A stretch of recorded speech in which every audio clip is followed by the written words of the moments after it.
আমাদের নতুন বাসাতে আমাদের নতুন সোফাটা এসেছে, সেই সাথে বাসা ডেকোরেশনের কাজবাজ চলেছে। নতুন বাসায় আসার পর ভালো মন্দ রান্না করে খাওয়া হয়নি। ভাইয়াও প্রথমবার এসেছে আমাদের বাসায়, তাই আজকে ভালো মন্দ রান্না করে খাবো। আসসালামু আলাইকুম, কেমন আছেন সবাই? আশা করছি সবাই ভালো আছেন। নীলপদ্মের সাথে প্রতিদিনের সুন্দর একটি সকালে সবাইকে স্বাগত। এখন ঘুম ভাঙার পরে নীলপদ্ম চলে আসে সুন্দর এই আকাশের ভিউটা দেখার জন্য, যেখান থেকে হচ্ছে ও ভিটামিন ডিটা সংগ্রহ করে। এটা ছিল সকাল 8টা মতো, তখন হচ্ছে আকাশটা এত সুন্দর ছিল। ধুমসে এখনো বাসায় কাজবাজ চলতেছে। এই দেখেন আমার ড্রয়িং রুমের অবস্থা, টুকটাক করে গোছানো হয়েছে, বাকিটা এখন ইনকমপ্লিট। একটু পরে হচ্ছে সোফা আসবে। এই যে আমাদের সোফা চলে এসেছে। কি হচ্ছে আমার এই সোফাটার ডিটেলস জানতে চেয়েছে। এই সোফাটা হচ্ছে 3 সিটার এবং হচ্ছে ডিভাইন মানে এল সিস্টেম সোফাগুলা। আর আমাদের যে সোফার মানে কাপড়টা ছিল সেটা ওরা হচ্ছে একটা দেখাইছিল, যেটা ওদের স্যাম্পল, ওইটা আমার এবং তানভীরের পছন্দ হয়নি। পরে হচ্ছে আমাদেরকে জাস্ট ওরা আবার অন্য মানে কাপড়ের স্যাম্পল দেখানোর পর আমরা ওইখান থেকে চুজ করি। এই কাপড়ের জন্য আমাদেরকে এক্সট্রা 5,000 টাকা পে করতে হয়েছে। এজন্য হচ্ছে আমাদের সোফাটার একটু প্রাইস বেশি হয়ে গিয়েছে। সেই সাথে আমরা একটা টি টেবিলও নিয়েছি। এই টি টেবিলটা রাউন্ড শেপের টি টেবিলটা হচ্ছে আমরা আলাদা করে নিয়েছি। তো সব মিলিয়ে আমাদের মোটামুটি ভালো একটা প্রাইস এসেছে। এরপর ফান্ডে চকলেটটা হচ্ছে আমাকে ফাহামিদ দিয়েছে, যেটা মেহেরিমার জন্য দিয়েছে, বলছে আমাকে খেতে, তো আমি সেটা খেলাম। আর সেদিনের আকাশটা এত সুন্দর ছিল মাশাআল্লাহ, মানে খুবই মনোমুগ্ধকর একটা আকাশ দেখে আমার তো বেশ ভালো লাগছিল। এখন রাতের রান্না বান্না করার পালা। আমি রান্না করব হাঁস ভুনা এবং হচ্ছে ইলিশ মাছ ভুনা, ডাল এবং বালাচাও ভর্তা। তো আমি এদিকে সুন্দর করে হাঁসটাকে ধুয়ে পরিষ্কার করে রেখে দিয়েছিলাম। নতুন বাসায় আসার পর ওইভাবে মাছ মাংস রান্না করা হয় না, যেটা আমরা বাঙালি ভাষায় বলি ভালো মন্দ রান্না করা হয়নি। মানে কাজের ব্যস্ততার কারণে মানে কোনো মতো রান্না করে খেয়েছি। তো ভাইয়াও বাড়ি থেকে এসেছে, ভাইয়া আমাদের বাসায় এর মধ্যে আসা হয়নি। তো ভাইয়াও আজকে আমাদের সাথে রাতের ডিনার করবে এবং আমাদের নতুন বাসাটা দেখবে। সে আনন্দে হচ্ছে আমি আজকে খুব ভালো মন্দ রান্না করতেছি নিয়ে হচ্ছে আমি দ্বিতীয়বারের মতো হাঁস রান্না করতেছি। অনেকের কাছে হচ্ছে আমার ভয়েসটা উইয়ার্ড লাগতে পারে, আমার অনেক ঠান্ডা জ্বর কাশি, এটা ভালোই হচ্ছে না, সেজন্যে হচ্ছে ভয়েসটা এরকম লাগছে। তো প্রথমে হচ্ছে আমি হাঁসটা রান্না করতে বসিয়ে দিয়েছি, যেহেতু আমি হাঁসটাকে কষিয়ে রান্না করব সেজন্য আগেই হচ্ছে হাঁসটা রান্না করতে বসাই দিছি। আমি হচ্ছে এখানে আমি হাফ কাপের মতো পেঁয়াজ কুচি দিয়েছি। 2-4 মিনিট পেঁয়াজটাকে ভেজে এর মধ্যে হচ্ছে গোটা গরম মশলা দিয়ে দিয়েছি। গরম মশলার মধ্যে দিয়েছি এলাচ, লবঙ্গ, কাবাব চিলি, দারচিনি, তেজপাতা দিয়ে 2-4 মিনিট ভেজে এর মধ্যে হচ্ছে গুঁড়া মশলাগুলো হলুদ, মরিচ, পেঁয়াজ, ধনিয়ার গুঁড়া, মরিচের গুঁড়া সব দিছি। সেই সাথে আদা বাটা এবং রসুন বাটা দিয়ে মশলাটাকে ভালো করে কষিয়ে নিব। যেই প্লেটে হচ্ছে আমি গুঁড়া মশলা দিয়েছিলাম সেখানে অল্প একটু পরিমাণের পানি দিয়েছি। পানিগুলা দিয়ে হচ্ছে মশলাটাকে ভালো করে কষিয়ে রান্না করব।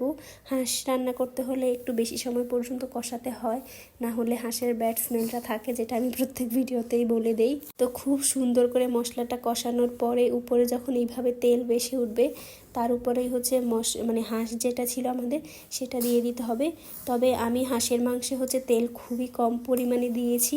হাঁসটাতে প্রচুর তেল ছিল, যেটা হচ্ছে পরে বের হয়ে যায় এবং তেলটা ডাবল হয়ে যায়।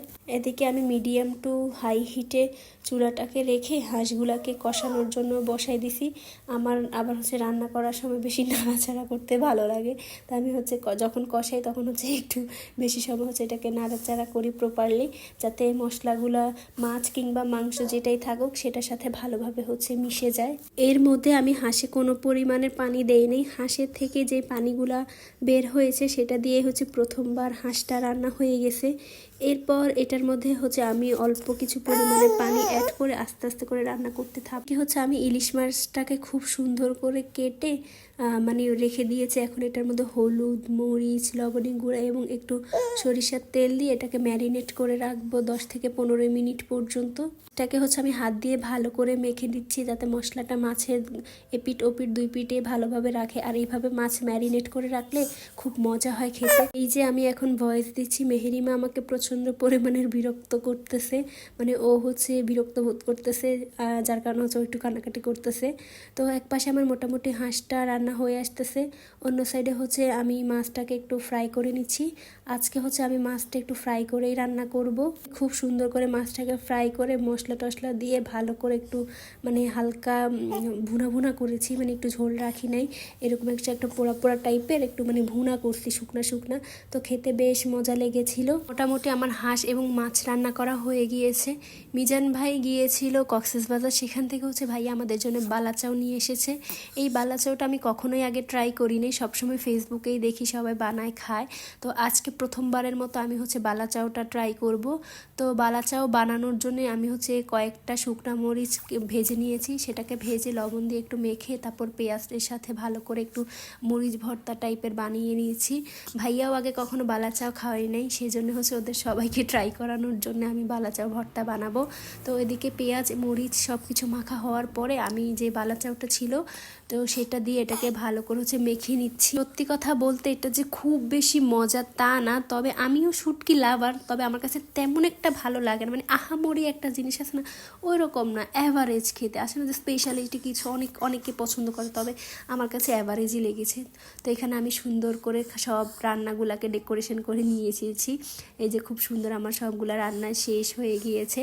তো এখন সবাই মিলে হচ্ছে খেতে বসবে। আর এই যে এখানে 3টা কাবাব দেখতেছেন, এটা হচ্ছে মানিয়ার আম্মু মেজাপুর জন্য নিয়ে এসেছে। তো মেজাপু হচ্ছে আমার জন্য 3টা ফ্রিজে রেখে দিছে, তো সেটাই হচ্ছে ভাইয়ের কাছে পাঠিয়ে দিয়েছে। তো আমি সেই কাবাবগুলোকেও একটু ফ্রাই করে নিয়েছি। তো রাতে সবাই মিলে একসাথে খেতে বসেছে আর আমি মেহেলিমাকে নিয়ে বসেছিলাম। তো আজকের ভিডিওটা আমি এখানেই শেষ করছি। আশা করছি ভিডিওটা আপনাদের সবার কাছে ভালো লেগেছে। সবাই ভালো থাকবেন, সুস্থ থাকবেন আর আমাদের জন্য দোয়া করবেন। আল্লাহ হাফেজ।